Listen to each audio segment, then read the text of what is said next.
My twin son's shared girlfriend's dad called at 2 a.m. and said, "One of your boys strangled my daughter tonight." The phone screen lit up my bedroom at 2:17 a.m., unknown number. I answered, still half asleep, and Scott Brennan's voice came through the speaker, rough and shaking. "One of your boys strangled my daughter tonight. Get to Mercy General right now. She's alive, but barely."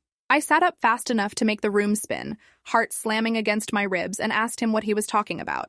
"Your twin sons," he said. "Owen and Elliot." Natalie won't say which one did it, but she told me it was one of them. There are ligature marks around her neck, fingerprint bruising. She almost died. I was already moving toward the light switch when I heard it. Footsteps in the hallway, slow and deliberate. I turned and saw Elliot standing in my bedroom doorway in jeans and a jacket, car keys in his hand, and his knuckles were scraped raw. His eyes met mine and he didn't say anything, but his face told me everything. Then he ran. I fumbled for the light switch. My husband David rolled over asking what was wrong, but I couldn't form words yet. I grabbed jeans off the chair and pulled them on with shaking hands, phone still pressed to my ear. Scott's voice continued. "The police are here. They're coming to your house next. I'm calling you first because I want answers before the lawyers get involved. I want to know which one of your sons tried to kill my daughter." His voice cracked on the last word. My chest felt like someone was standing on it. "I need to see her. I need to talk to my sons. I'll be there in 20 minutes. I hung up before he could respond and turned to David, who was sitting up now looking alarmed. "What's happening?" "One of the boys hurt Natalie. Strangulation, hospital, police coming." I was pulling a sweater over my head and my words came out muffled and jumbled, and Elliot just ran out of the house. David was on his feet instantly. "What do you mean he ran?" "I saw him in the doorway. He had his keys. His knuckles were bleeding. When I said the police were coming, he bolted." David's face went pale. "Oh God." We ran down the hallway to the twins' rooms. Elliot's door was wide open, bed made, phone charging on the nightstand. His wallet and jacket were gone from the hook where he always kept them. The room felt abandoned, like he'd already been planning to leave before I woke up. Owen's door was closed and locked like always. I pounded on it hard enough to hurt my knuckles. "Owen, open this door right now." Silence for 10 seconds that felt like an hour. Then shuffling sounds and the lock clicked. The door opened and Owen stood there in boxer shorts and a t-shirt, hair sticking up, eyes squinting against the hallway light. "What?" His voice was thick with sleep and irritation. Then he saw both our faces and his expression changed. "What's wrong? Where were you tonight?" I pushed past him into his room. David followed and flipped on the overhead light. Owen winced and held up his hand to block the brightness. "What are you talking about?" "I was here. I've been home since like 9. He looked genuinely confused and half asleep. I scanned his face and arms for scratches or marks. Nothing obvious. His knuckles looked normal. No visible injuries. But that didn't mean anything yet. "Natalie's in the hospital. Someone strangled her tonight. Her father says it was one of you." Owen's face went completely white. He grabbed the doorframe like his legs might give out. "What? Number? That's insane. I would never." His voice jumped an octave higher. "Where's Elliot?" David asked, even though we already knew the answer. Owen looked confused. "What do you mean? He should be in his room. He was home earlier. We watched a movie together around 8, and then I went to bed." "Your brother just ran out of the house," I said. My voice came out flat and strange. "When I told him police were coming." Owen stared at me and I watched understanding dawn on his face in real time. His mouth opened, but no sound came out. Then he sat down hard on his bed and put his head in his hands. Oh God. Oh no. Elliot wouldn't. He couldn't. But even as he said it, I could hear the doubt creeping in. We all knew Elliot had a temper. Elliot had put his fist through walls. Elliot had gotten into fights. Nothing like this, but the signs had been there and I'd made excuses for years.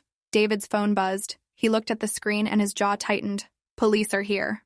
I went downstairs with my heart trying to climb out of my throat. 2 officers stood on the front porch, a woman in her 40s and a younger man. The woman held up her badge. Detective Ann Cordero. "This is Officer Phillips. We need to speak with Owen and Elliot Foster. They're suspects in an assault case." David opened the door wider and they came inside. "Owen is here," I said. The words felt like they were coming from someone else's mouth. "Elliot is gone. He ran when he heard you were coming." Detective Cordero's expression sharpened into something predatory. "When did he leave?" "Just now. Maybe 5 minutes ago. I saw him in my bedroom doorway with his car keys. His knuckles were scraped. When I told him police were coming to the house, he ran." The detective turned to Officer Phillips. "Put out a bolo for Elliot Foster and his vehicle. Consider him armed and dangerous." My stomach dropped. Armed and dangerous.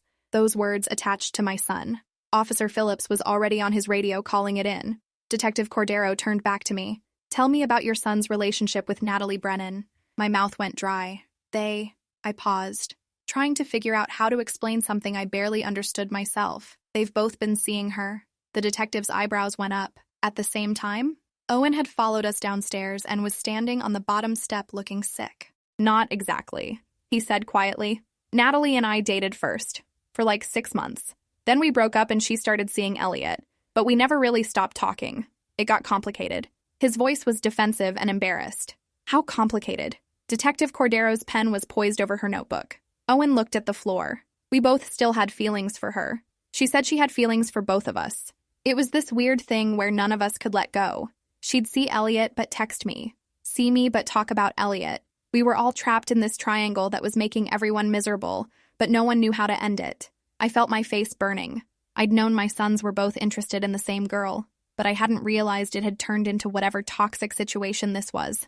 Some kind of sick competition where a human being became a prize. Detective Cordero studied Owen carefully. Were you with Natalie tonight? Number. I told you I was home.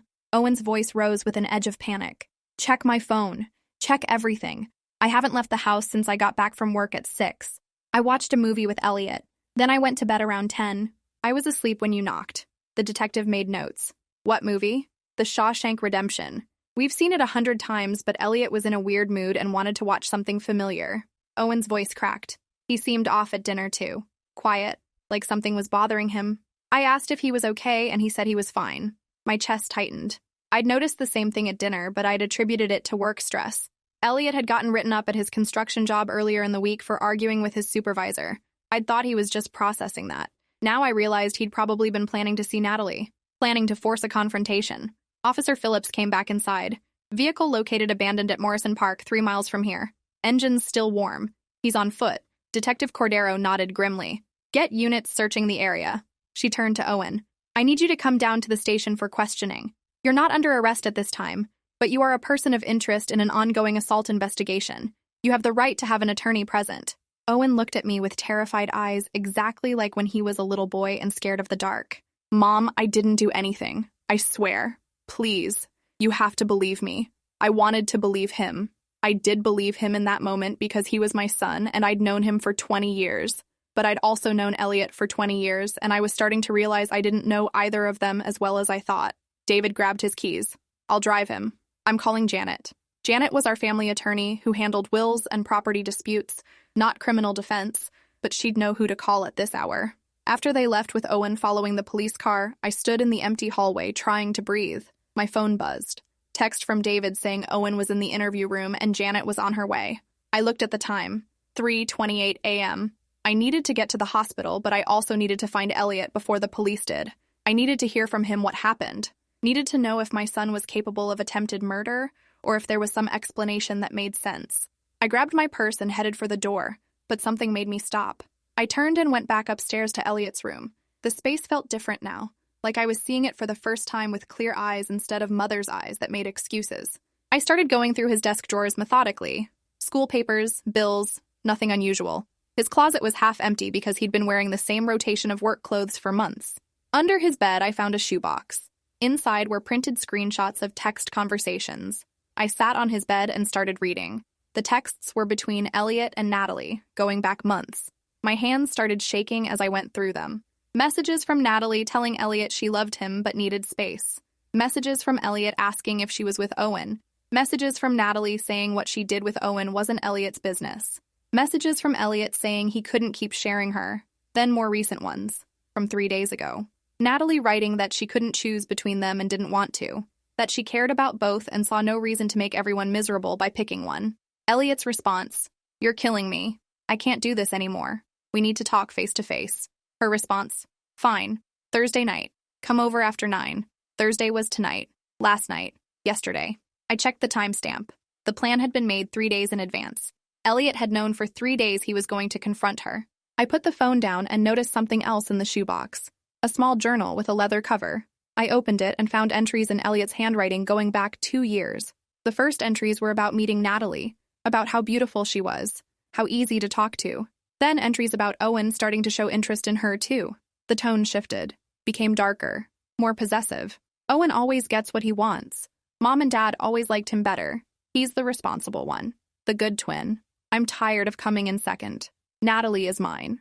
I met her first. I fell for her first. He needs to back off. The entries got worse as I kept reading.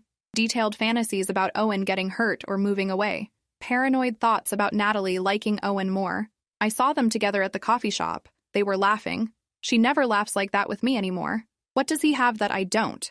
We have the same face, the same voice, the same everything. So why does she look at him differently? The final entry was from yesterday afternoon. Tonight, I'm going to make her choose. I can't keep living like this. It's him or me. If she picks him, I don't know what I'll do. I can't lose her. I won't lose her. My hands were shaking so hard I almost dropped the journal.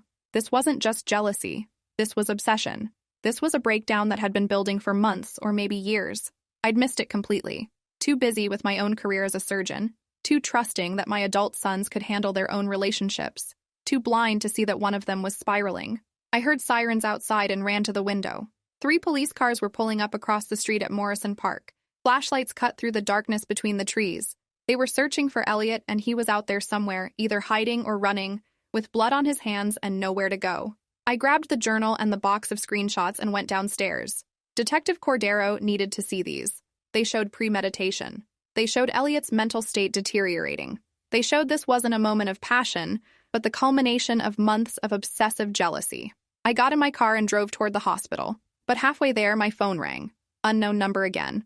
I answered and heard Elliot's voice, young and terrified. Mom, I need help. Where are you? My voice came out steadier than I felt. Elliot, you need to turn yourself in. Natalie's father says you hurt her badly. The police are looking for you. There was silence on the other end for a long moment. Then Elliot spoke and his voice was hollow. I didn't mean to hurt her that bad. I just wanted her to listen, to stop playing games with me and Owen, to choose. But she laughed at me, Mom. She laughed and said she'd never choose, that she liked having us both. That's when He stopped talking. That's when you what? I pulled over to the side of the road because my hands were shaking too hard to drive. Put your hands on her throat? Squeezed until she passed out? Elliot, what did you do? He started crying. I don't remember deciding to do it. One second we were arguing and the next my hands were around her neck and she was trying to push me away, but I was so angry I couldn't stop. When she went limp, I let go and she fell on the couch gasping. Her face was purple. There were marks. His voice broke completely. I killed her, didn't I? She's not dead, I said, even though the words felt like choking. She's in the hospital. She's alive. But Elliot, you almost killed her. You need to turn yourself in right now. Where are you? I'm at the old quarry. The one we used to go to when we were kids, remember? I remembered. It was 15 minutes outside town, abandoned for decades, surrounded by forest. Are you planning to hurt yourself? The question came out before I could stop it. Elliot laughed, but it was a broken sound. I don't know what I'm planning. I just know I can't go to prison. I can't be locked up. I'll die in there. Then you should have thought about that before you put your hands on Natalie, I said, and my voice came out harsh. You made this choice. Now you have to face the consequences. Don't make it worse by running or doing something stupid. He was quiet for so long I thought he'd hung up. Then he said something that made my blood run cold. Owen will be better off without me. You and Dad will be better off. Everyone will. Mom, I'm sorry I wasn't the son you wanted. The line went dead. I immediately called 911 and told them where Elliot was and that he'd made suicidal statements. Then I called David. Elliot called me. He's at the old quarry and he's talking about everyone being better off without him. I'm heading there now. David's voice was sharp with fear. Don't! Let the police handle it. Call them. I already did. But I'm his mother. I'm going. I hung up and drove faster than I should have, running stop signs and pushing 80 on back roads meant for 45. The quarry access road was overgrown and dark. My headlights cut through trees as I bounced over potholes and broken pavement. I could see Elliot's truck parked at the edge of the quarry pit. The driver's door was open and the dome light was on. I parked behind it and got out. Elliot was standing at the very edge of the drop-off, looking down into black water 60 feet below. The moon was bright enough to see his silhouette. I approached slowly with my hands visible. Elliot, don't move. Just stay there and talk to me. He turned and I saw his face in the moonlight. Tears streaked through dirt on his cheeks. His hands were shaking. Why did you come? His voice was small and lost. Because you're my son and I love you. Even now. Even after what you did. I took another step closer. Come away from the edge. We'll figure this out together. Elliot shook his head. There's nothing to figure out. I'm going to prison for 10 years minimum. Maybe 20. My life is over. I'm 20 years old and my life is over. His voice rose to a shout. Better to end it now than rot in a cell. I kept moving closer, just a few feet at a time. Your life isn't over. Yes, you're going to face consequences. Yes, it's going to be hard. But you can survive this. You can get help. You can work on yourself and come out the other side a better person. Elliot laughed bitterly. You don't believe that. I can hear it in your voice. You think I'm a monster now. You think I'm broken and unfixable. I was close enough now to see the red scrapes on his knuckles where he'd hit something. Close enough to see the wild, desperate look in his eyes. I think you made a terrible choice that hurt someone you cared about. I think you have a lot of work to do, but I don't think you're unfixable. Behind me, I heard vehicles approaching. Police cars with lights but no sirens. Elliot heard them too, and his body tensed. They're going to lock me up, put me in a cage like an animal. I can't. Mom, I can't do it. He took a step backward toward the edge. I lunged forward and grabbed his arm, pulling him away from the drop. He struggled against me, but I held on with all my strength. Police officers came running from their vehicles, flashlights bouncing. Detective Cordero shouted for Elliot to get on the ground. I felt him go limp in my arms, and we both collapsed to the dirt. He was sobbing into my shoulder like a child. I'm sorry. I'm so sorry. I didn't mean to. I held him while the police moved in with handcuffs. They pulled him away from me and read him his rights. I stayed on the ground watching them put my son in the back of a police car, and I felt like I was being torn in half. Detective Cordero helped me to my feet. That was brave. And stupid. He could have pulled you over the edge with him. I know, but he's my son. What else was I supposed to do? She studied me for a moment. You should get to the hospital. Natalie's father has been asking for you. The drive to Mercy General felt surreal after everything that had just happened. I parked in the ER lot and walked inside on legs that felt like they might buckle. The nurse at the desk directed me to the second floor, room 214. Scott Brennan was standing outside the room when I got there. He turned and saw me, and his expression went through several emotions before settling on exhausted anger. They caught him? Yes. He's in custody. Scott nodded slowly. Good. Then he surprised me by asking if I wanted to see Natalie. She's been asking about Owen. Wants to know if he's okay. I felt a surge of anger that I pushed down. She's asking about Owen after what happened? Scott's face hardened. My daughter didn't ask to be strangled. Whatever games she was playing, she didn't deserve this. He was right, and I knew it. But the anger was still there. I followed him into the room. Natalie was in the bed with her head elevated, an IV in her arm, oxygen tubing under her nose. Dark purple bruises ringed her throat in the clear shape of hands, finger-shaped marks pressed into pale skin. Her face was swollen and her eyes were glassy with pain medication. When she saw me, her eyes filled with tears. Mrs. Foster, I'm so sorry. Her voice came out as a raspy whisper that was painful to hear. I sat in the chair next to the bed because my legs couldn't hold me anymore. Natalie, what happened tonight? She touched her throat carefully with trembling fingers. Elliot came over around 9:30. He was upset, wanted to talk about me and Owen, about the three of us. I could see he was worked up, so I tried to calm him down, but he kept getting more agitated, asking me to choose, telling me I was tearing him and Owen apart. She paused to breathe. I told him I didn't want to choose, that I cared about both of them, and didn't see why it had to be one or the other. She looked at me with guilty eyes. I know that was wrong. I know I was being selfish, but I didn't think. I didn't understand what I was doing to them. Elliot started yelling that I was playing games, that I was manipulating them, that he couldn't take it anymore. I told him if he couldn't handle it, he should leave. That's when he grabbed me. Her voice dropped to almost nothing. He put his hands around my neck and squeezed. I tried to push him away, but he was so much stronger. I couldn't breathe. Everything started going dark. I thought I was going to die. She started crying harder. Then suddenly he let go and I fell. I was coughing and gasping, and he just stood there staring at his hands like he couldn't believe what he'd done. Then he ran out. I laid there for I don't know how long before I could move enough to call my dad. Scott was standing by the window with his arms crossed tight across his chest. When I got there, she could barely speak, could barely tell me what happened. I've never been so scared in my life. I looked at Natalie and saw a young woman who'd made mistakes but didn't deserve to almost die for them. I looked at her father and saw a parent whose worst nightmare had come true. I was one of them now. Part of the club nobody wants to join. Parents of children involved in violence. Where's Owen? Natalie asked quietly. Is he okay? He's at the police station, I said. They cleared him. He was home all night. His alibi checked out. Relief washed over her face. I was so worried they'd think he did it, that both of them would get in trouble. Then she said something that made me understand the full scope of the dysfunction. I never wanted to hurt either of them. I liked feeling wanted, important, special. My whole life I've felt invisible, and with them I felt seen. The words hung in the air. A 19-year-old girl who'd manipulated two brothers because it made her feel valued.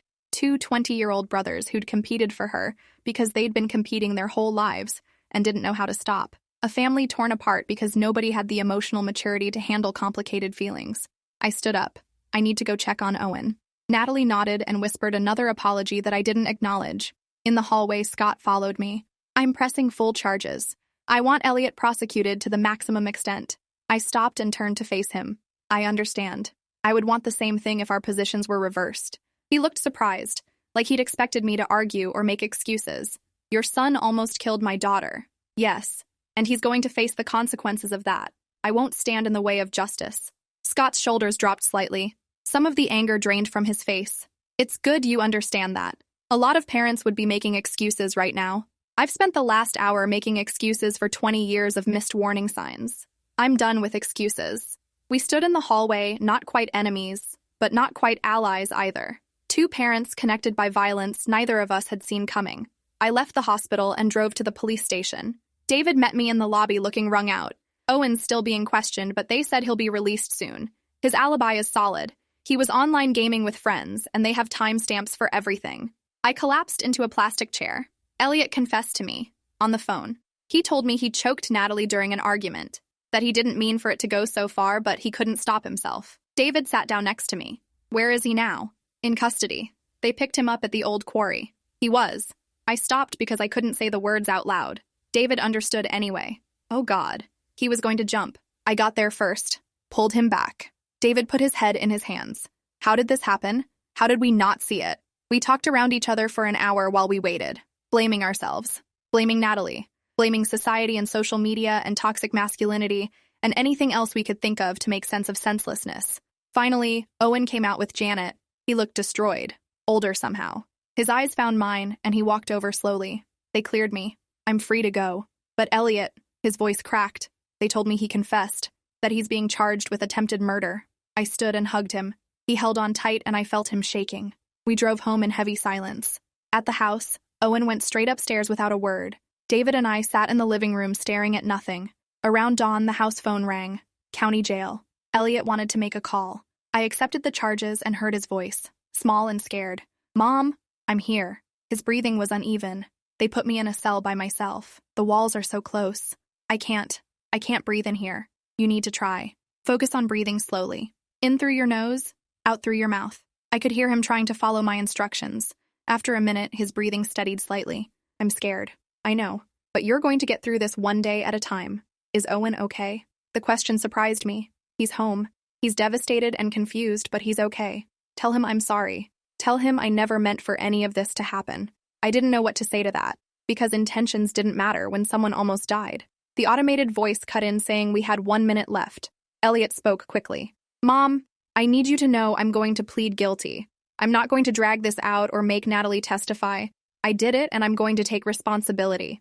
I paused, surprised. That's mature of you. The call cut off before I could say anything else. Over the following days, we met with criminal defense attorneys. We hired someone named Leonard Griffith who specialized in violent crime cases. He was expensive and blunt. Your son is looking at 10 to 20 years for attempted murder. Best case, we get it reduced to aggravated assault and negotiate a plea deal for less time. The preliminary hearing was brutal. The prosecutor laid out the evidence. Natalie's testimony about the attack, photos of her injuries that made me physically ill, medical reports describing the damage to her throat, and the fact that she'd been seconds from death when Elliot released her. Elliot's own confession. The judge ordered him held without bail, citing flight risk and danger to the victim. We visited him weekly at the county jail. Each visit, he looked more hollow, more broken. Prison was already changing him in ways I couldn't protect him from. He told me the other inmates knew what he was in for, that they gave him a hard time about it, that he spent most of his time alone in his cell because it was safer. Owen refused to visit. He couldn't face his brother yet, maybe wouldn't ever be able to. He'd started therapy to process the betrayal and the guilt. The therapist said Owen blamed himself for not seeing the signs, for not stepping away from Natalie earlier, for existing as competition to his twin. 6 weeks after the attack, Leonard negotiated a plea deal. Elliot would plead guilty to aggravated assault in exchange for a reduced sentence of 8 years, with possibility of parole after 5. The alternative was going to trial and risking 20 years. Elliot accepted without hesitation. The plea hearing was brief and devastating. Elliot stood before the judge in his orange jumpsuit and admitted guilt. The judge accepted the plea and scheduled sentencing for 2 weeks later. Owen decided to come to the sentencing. It would be the first time the twins had seen each other since that night. We drove to the courthouse together in silence. In the courtroom, we sat on the right side. Scott and Natalie sat on the left. Natalie looked better physically. The bruises had faded to yellow and green, but she wouldn't make eye contact with anyone. The bailiff brought Elliot out, and Owen's breath caught. They looked at each other across the room, and something passed between them. Recognition, pain, loss.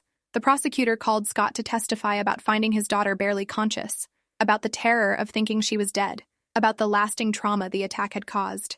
Then Natalie gave her victim impact statement. She described the nightmares where she woke up gasping for air, the panic attacks when anyone touched her neck, the fear of being alone with men, even her own father sometimes, the therapy 3 times a week to try to feel safe again.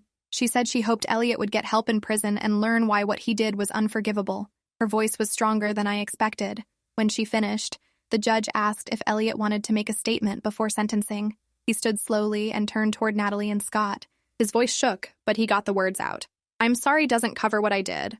I almost killed someone because I couldn't handle rejection, because I was jealous and possessive and saw Natalie as property instead of a person. That's unforgivable." He paused and wiped his eyes. "I have to live with what I did for the rest of my life. I see Natalie's face every time I close my eyes. I hear her trying to breathe. I hate myself for it, and I always will. I'm going to spend my time in prison working on myself so I never hurt anyone again. So I understand why I did this and make sure it never happens again." He turned toward Owen. "And I'm sorry for what I put you through. You didn't deserve to be dragged into this. You didn't deserve to lose your brother because I couldn't control myself. I love you, and I understand if you never forgive me." Owen was crying silently, his face in his hands. The judge sentenced Elliot to 8 years in state prison and recommended enrollment in the trauma rehabilitation program. She said she hoped Elliot would use his time to genuinely change and become someone who would never commit violence again. Then it was over. The bailiff led Elliot away. He looked back once at Owen, and their eyes met. Owen mouthed something I couldn't make out. Then Elliot was gone through the side door. In the parking lot afterward, Owen broke down. David and I stood with him while he sobbed, unable to offer any comfort that felt adequate. We'd lost one son to prison, and the other had lost his brother and his innocence all in one night. At home, Owen locked himself in his room for 2 days. When he finally emerged, he looked different. Older. Harder. He told us he'd decided to take a gap year before college, that he needed time to process everything. We supported his decision. Over the next months, we built a new routine.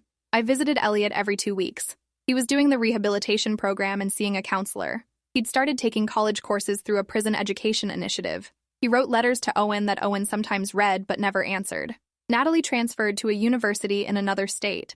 Scott told me during one brief phone call that she was in intensive therapy and slowly healing. She'd started dating someone new who treated her with respect and patience. Owen eventually started therapy and began working through his trauma and guilt. He enrolled in community college and found a part-time job. He was building a life, but there was a sadness in him that hadn't been there before. 2 years passed, then 3. Life moved forward in small increments. David and I went to couples therapy to process our shared grief and guilt. We'd both failed to see what was happening with our sons, failed to intervene before violence occurred. We had to learn to forgive ourselves while also acknowledging our failures. 4 years after the attack, I received a letter from Elliot. He was up for early parole review. He'd completed every program offered, and his counselors all recommended release. He'd written a detailed plan for his life after prison. He wanted our support at the hearing. Owen received the same letter. We met to discuss it over dinner. Owen was 24 now, finishing his degree in psychology. He'd matured into someone thoughtful and careful with relationships. "I don't know if I'm ready to have him back in my life," Owen said carefully, "but I also don't want to stand in the way of his parole if he's genuinely changed." "That's fair," David said. "You can support his release without committing to a relationship immediately." We attended the parole hearing together. Elliot looked different. Older, calmer, more grounded. He answered the board's questions with honest humility about his crime and rehabilitation. The board granted parole with strict conditions: mandatory therapy, regular parole officer check-ins, community service, and a permanent no-contact order with Natalie. He was released on a Tuesday morning. We picked him up from the prison and drove him to the halfway house where he'd lived for 6 months. Owen came with us. In the car, the twins sat in the back seat not speaking. At the halfway house, as Elliot gathered his things, Owen spoke. "I'm glad you're out. I need time, but I'm glad you're getting another chance." Elliot's eyes filled with tears. "Thank you. That means everything. I'll wait as long as it takes." As we drove away, I looked back and saw Elliot standing in front of his new temporary home, looking lost but determined. Our family had been shattered by violence born from jealousy and manipulation, but maybe slowly, we were learning how to exist in the pieces. Appreciate you watching this far. If you enjoyed it, drop a like, leave a comment, and subscribe so you won't miss the next story.